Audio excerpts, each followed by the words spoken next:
Hi, my name is David Holtz, and I'm the spiritual leader at the Heartlight Spiritual Community Center here in Charlotte, North Carolina at 7300 North Mallard Creek Road. Today I wanted to address a very controversial subject in the world of Christendom. I believe that being spiritual doesn't mean for us to run away from many of the beliefs and dogma that are separating us continuously in this country and around the world. So therefore, I have chosen to take on this and other subjects that other people are not talking about in many of our churches, at least not in the context of truth, but more in the context of a dogma or doctrine that is the interpretation of man. So it's time for the truth. And when we know the truth shall make us free. I want to start out with a little story that I read about a man who at the end of his life made it into heaven. He'd worked every day of his life to make sure and to secure this experience of making it into heaven. So when he made it into heaven, looking around at how beautiful it all was, he thought, I'd really like to meet the guy. God he's talking about, of course. So he's kind of strolling around heaven, and he runs into a young lady who comes up and says to him, "Hi, can I help you?" He said, "Yeah, I want to meet the big guy, God." And she says to him, "Well, you assumed it was a guy? That's cute." The man said to the young lady, "Are you the receptionist?" She says, "No." "Hi, I'm God. Welcome to heaven." But before you can enter in, a couple of questions I'd like to ask you. First of all, have you been a good and perfect Christian? The man said, "Absolutely. All my life I've been the perfect Christian." "Oh well," God said, "let's see about that. So first of all, I need for you to assure me that you have categorically rejected any scientific teaching that contradicts even one word of the Bible." The man says, "Absolutely. Oh, absolutely I have." God says, "Great. And then do you, based on the authority of Scripture, accept the existing of talking snakes?" The man says, "Well, absolutely, Genesis 2. What about talking donkeys?" The man again was so proud that he knew exactly it was Numbers 22. Unicorns. The man again says Numbers 23. And God says, "What about those hordes of suicidal demon-possessed cliff-jumping pigs?" The man says, "Yes, that's in Mark, the 5th chapter." God says, "I'm very impressed. Very good. Just one question before I let you in. Did you do what I told you and sell all your possessions and give all your money to the poor?" The man stuttered and said, "Well, wait a minute. Now? Yeah. In fact, I said it twice." Man says, "Were you serious about that?" God says, "Very serious." And the man says, "Oh. You know, when the Bible says things like God is our rock, our sword, our shield, or when the Bible says the Lord is my shepherd, we can't take these literally. But there are people who are rigidly saying that the Bible needs to be always taken literally. They think it gives them some kind of a force that they can use when they can win arguments, and they can settle the debate by saying, this is literal. It is cut and dry, it is straightforward. It's just as it is written. First of all, I would like for you to consider the fact that none of the people that you're reading in the Bible spoke English. They were living at a completely different time, many of them thousands of years ago, They lived in a different part of the world under different cultures and different religious thinking. So how can we know what anybody really said unless we know the language in which they said it and the culture in which they said it in? I just offer this as a thought for us to consider and to think about. Therefore, to understand most of the Old Testament, you would have to be able to look up the Hebrew words as well as Aramaic words, as well in the New Testament, also Aramaic as well as Greek words, to see they've been translated. And we know that every time something is translated, we lose something in the translation. I remember a game called Gossip, where you get a bunch of people in a circle and somebody whispers something to somebody, and then they have to whisper it all the way around the circle, and the last person tells you what the first person said. It's never the same. It was so lost in interpreting one to another around the circle that it was lost. So we have to ask the question, as spiritual beings and as Christians, what does it mean when it says a certain thing in the Bible? The subject that I want to talk about today is very controversial, although we're seeing it making the news almost every day. That is gay marriage, gay rights, gender identification, bathroom issues. All of this is making it into the mass media and the mass consciousness. These are things that have been swept under the rug for thousands of years, in which many people have lost their lives, lost their minds, lost families, lost their complete identity in the world because of being so-called different. So I want to take on this issue today with you and talk a little about this. A woman came to me many years ago and said to me, I believe everything in the Bible is literally as it is said. So I asked her, what kind of a door is Jesus? Is Jesus a screen door, a Dutch door? What kind of a door? Because Jesus said, I'm the door. And she said to me, you know, it doesn't really mean literally a door. And she proceeded to tell me that it probably meant a way or an entrance into something. I said, well, thank you for that spiritual, metaphysical definition. So see, you don't think that everything is so literal that is written in the Bible. And I'm here to tell you that even most literalist Christians don't believe that everything is literal in the Bible. For instance, the devil, Satan himself, has words in the Bible. Do you believe that's the word of God?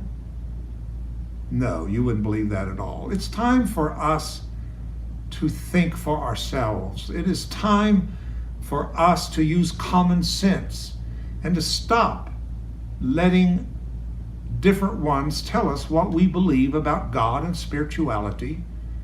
It is time for us to empower ourselves with self-study. Even the Bible is clear to tell you that you've got to study to show yourself approved, that you be not ashamed. I don't know about you, but when I came into understanding the spiritual application and the context of what was in the Bible and who said it and where they were when they said it, I was ashamed of the things that I had believed and the things that I had ministered because it had been handed down from generations of religion. Today that is over. In this age of information, we're in the age of enlightenment, individual as well as mass collective enlightenment. 76 countries has criminalized homosexuality in the world. 10 countries, it is death by penalty. Mostly, all of this is due to religious thinking. Gay rights and gay people, LGBT people, are not seeking special treatment. They're seeking for their equal rights to be a part of the human race, to be a part of America. The U.S. Constitution Amendment 14 says all persons born are naturalized in the United States and subject to the jurisdiction thereof are citizens of the United States and of the state wherein they reside. No state shall make any enforcement, any law which shall abridge the privileges or immunities of citizens of the United States. Nor shall any state deprive any person of life, liberty, or property without due process of law, nor deny to any person within its jurisdiction the equal protection of the laws. Wow. It's very clear that every time that we single anyone or any group out as not a part of humanity, that we are absolutely breaking the U.S. Constitution Amendment 14. So let's look at the fact that, as I said earlier, that a lot is in the news today about gay rights, about gender identity, what bathrooms people can go to, and all of this that has emerged on the body politic, which is nothing but our own pathologies. We're living in a time that everything that has been suppressed for ages and decades and millennia are emerging on the body politic, just as if we would detox our own physical bodies, that we would see all the toxics emerging on the physical body. This is not punishment. This is opportunity. This is opportunity for us to heal what has divided us and what separated us. We've gone long enough as a divided and therefore a people to be conquered by the few.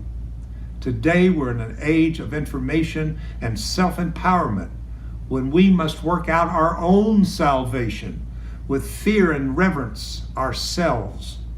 It is everyone that is hearing this must realize it is your responsibility, not somebody else's, to define how you believe and how you see. Am I against ministries and pastors and teachers and those who are called to lead? No, I'm not. But they must empower us, not disempower us. They must keep the power within us. We must have the knowing, not just the believing of some dogma, doctrine, but the knowing of the inner experience must be in ourselves. That epiphany, that aha moment that is so talked about today belongs to the individual, basically itself. So even though that this has become a very large subject across the land and around the world, only 1% of all the Bible is dedicated to this subject. That's less than 1% of the written Bible addresses this idea of homosexuality or same-sex orientation. Most of this is in the Old Testament, which tells us of 613 different laws contained in ordinances. People think that the law is 10 commandments that was given to Moses, but no, there's over 600 of these contained in ordinances. Many of these things are done every day by Christians. We can't just pick and choose out of these laws what ones that we want to prove our own biases, our own prejudice, our own fears, and our own empowerment of our own identity. We must grow in consciousness. This is something that's not taught enough in religion, as far as I'm concerned, that most religions that are organized today are built upon what organized them hundreds and thousands of years ago. In everything else, we grow, we mature, we change. In the West, we're always looking for the new car coming out, the newest hairdo, the newest clothing line that's coming out. But when it comes to our spirituality and religiosity, we don't want to grow. We don't want to mature. This makes no sense to me whatsoever. So let's look at the most known one of all, I suppose, is the story of Sodom and Gomorrah. This is a very strange and odd story, actually, if you look at it. It's about a city, Sodom, and a twin city, Gomorrah. And these cities were full of a population of people who were not the most spiritual, enlightened group. They weren't a loving, kind group. They were a people who had sold their soul out to their flesh. They had no real inner spiritual identity. And this is a very dangerous place for all of us to be. When we totally give all of our power just to the appetites of the body and of the flesh, then we get ourselves into a lot of trouble. And it's not that we should ignore the needs and the pleasures of our physical bodies, but in the context, one, of not hurting another person, and in the context of more love rather than just lust. You know, in evolution, we had to evolve ourselves for attraction sexually for the purpose of procreation. But today there is a new attraction going on that is a little bit higher in the body than the genital area and from the more heart area, where we are attracting people from procreate to co-create. This means a coming together of people on a spiritual level to produce new ideas and new entrepreneurship and new ways to grow and to mature, but not out of greed and fear and selfishness as we see today the corporations of our country and around the world, but people who are here for the healing of our planet and of humanity itself. Something new and wonderful is actually taking place today, but we have to set aside these weights, it's called in the Bible, these weights that have us so easily beset that we can't run this race toward loving one another and accepting one another. And most of it is because of semantics of language. A lot of it is due to the perception of culture and the differences of culture, the differences of color of skin, and also sexual orientations. I want to say here and now that I am living this experience myself. I have talked to thousands of people who are living the experience of same sexual orientation. Even though there are people today who have chosen to experience the act of homosexuality, who are not by origin same sex, which you can do, this is not natural. And we would say that. We would say that it's not natural for a heterosexual man to have sex with a boy, a young man, who is also maybe not same-sex oriented. But we would not say it is not natural for a heterosexual man to have sex with a heterosexual woman, even to the point of rape. Now, this is serious to me, but it concerns me that even though rape is frowned upon, it is seen, it is normal or natural because it is a man and a woman. That is ridiculous. And this is kind of what was going on in this story. And many of the things in the Bible are stories. I don't know that anybody was there right then writing this down or recording it. It's all been told, and it's all been told as allegories and stories for us to glean something from it so that we can bring the flowering of our own souls to flourish into becoming more loving human beings. But the story goes that there was two angels. Now, angels can mean a lot of things. I know we think of white, fluffy, winged angels playing harps in the sky and all the pictures and figurines of angels.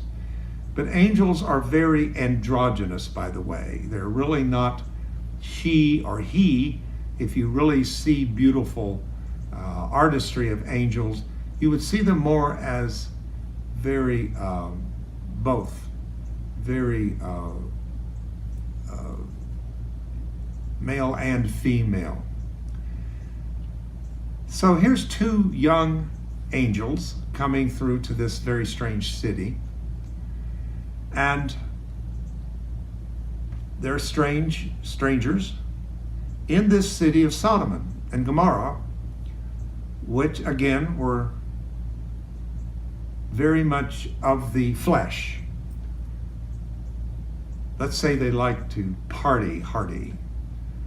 They enjoyed the pleasures of sexuality and of the physical. And here comes these two innocent young beings, and they're going to want to sleep in the town square. And one man there named Lot saw what was going on, and he told the young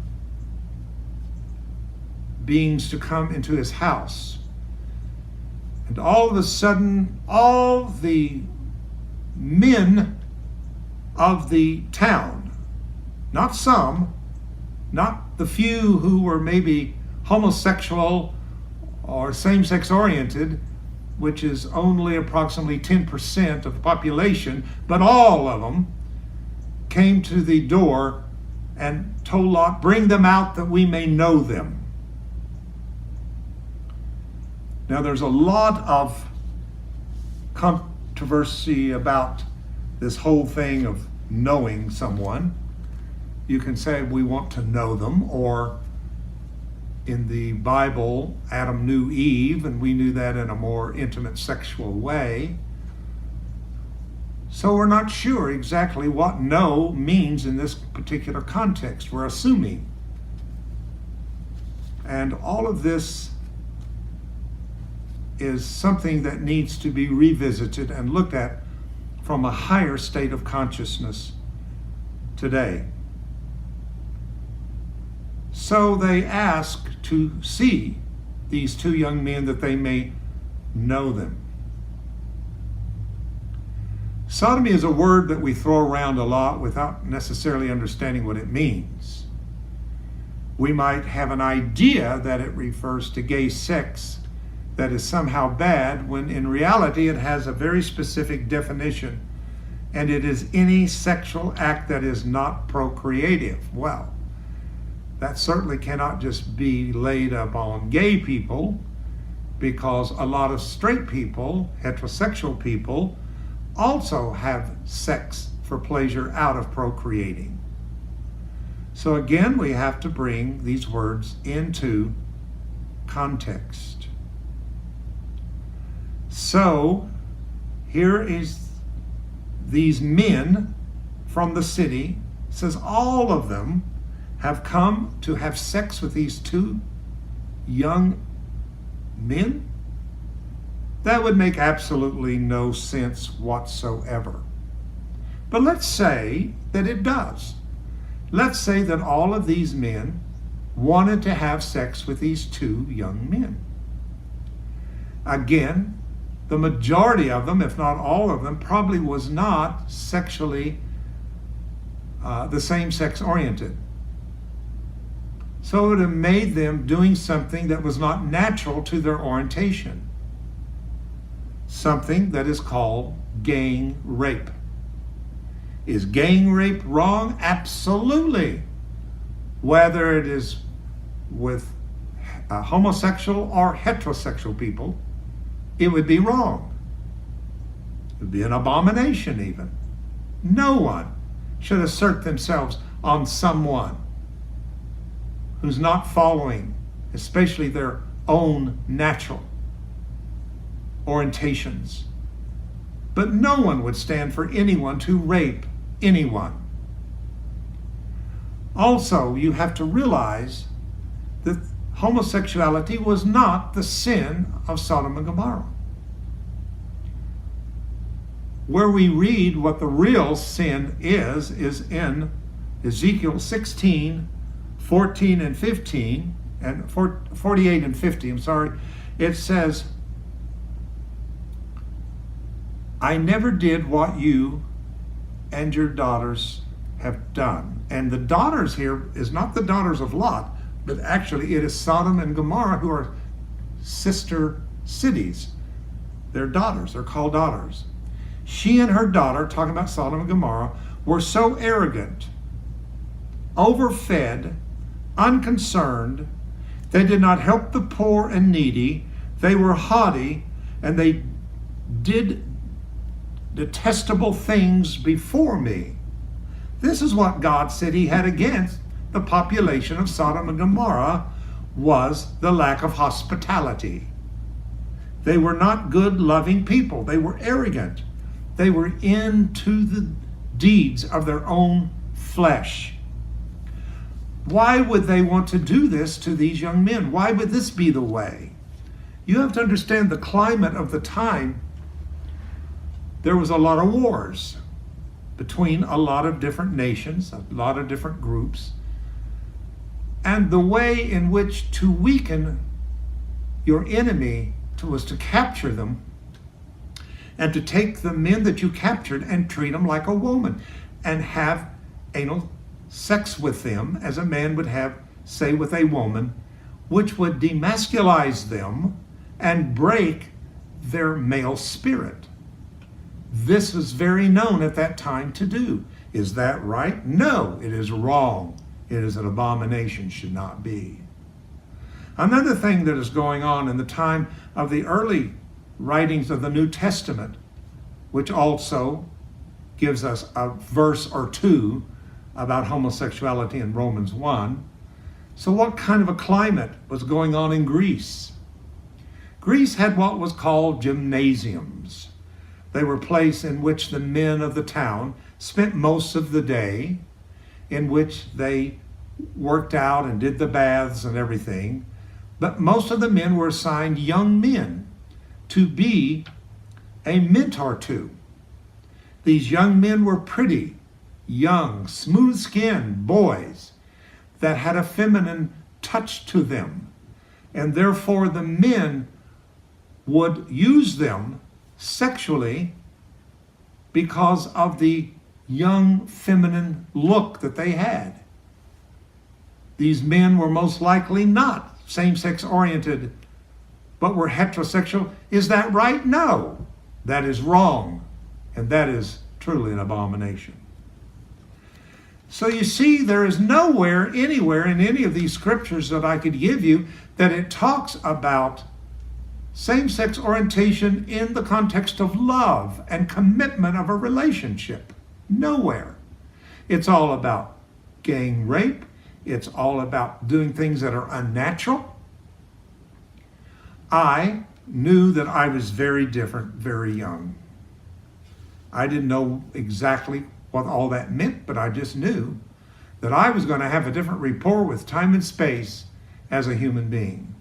I saw things differently. I heard things differently. I felt things differently. Many times in observing my own family and my own culture that I was raised in, my own religion, I knew that I was kind of on the outside looking in. I was kind of in it, but I wasn't of it. I felt very different. And that's hard on a young person. And there's a lot of young people out there today that feel very different, that they don't fit in with their family, with their cultures, with their religions they were raised in. They've been many times put outside that circle completely because they're so different. But I'm here to tell you that different sometimes means very special. It means that you have been chosen and set aside for a very unique purpose in your life. It so concerns me that the highest rate of teenage suicide is among young gay teenagers. This should not be. But again, it is based upon a lot of religion and religious teachings and doctrine that I'm addressing here today. I knew that I was different. I knew something was going to be very challenging about my life. when I came to understand that I had a certain attraction toward those of my own sex, it was frightening at first. What did this mean? Now, I want to make it very clear to you that I in no way am in any way ready to debate, I don't like that word, but to have a conversation with anyone who is saying that being gay is a choice. If you'll use your common sense, who would choose it?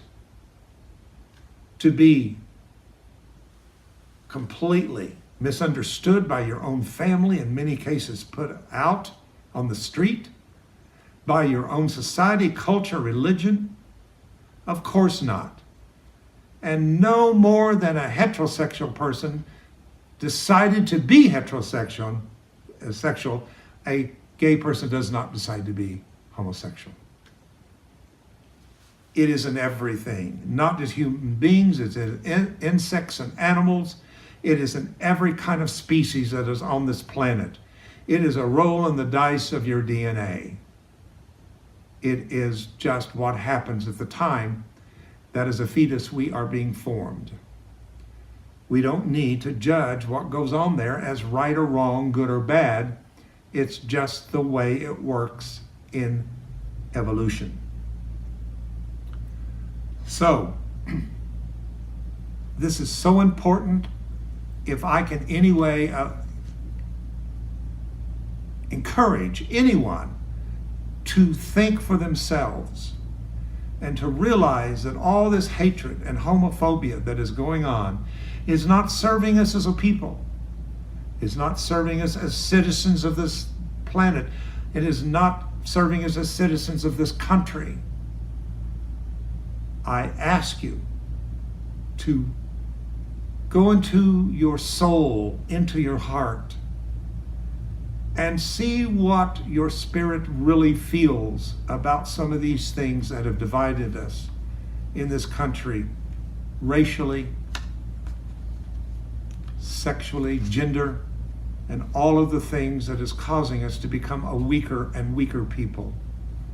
We become more prone to be controlled by the powers to be when we are not sure who we are and not allowed to be who we are. I encourage anyone that is out there that in any way is dealing with this issue to come forth and to realize that there are those who will back you, love you, stand with you. We here at Heartlight Spiritual Center are an inclusive community. We are not an organized religion. We are independent. We welcome all people of all persuasions, all walks of life, all races, and all sexual orientations and gender identity. We must open our hearts and our doors and let people come and find a safe space to grow and to learn who they are. I want to thank you for this opportunity to share my heart with you. I know I've made it. I've been in ministry 54 years, and I've been a gay person all that time. I am so glad that I've been able to experience what I have seen in the last 5 or 6 decades of coming out of the dark closets of the 50s and the 60s and emerging into the wonderful light of the sun that is shining upon us in this new day. Remember, God is love. Without love for any human being, then you cannot love God. Thank you very much.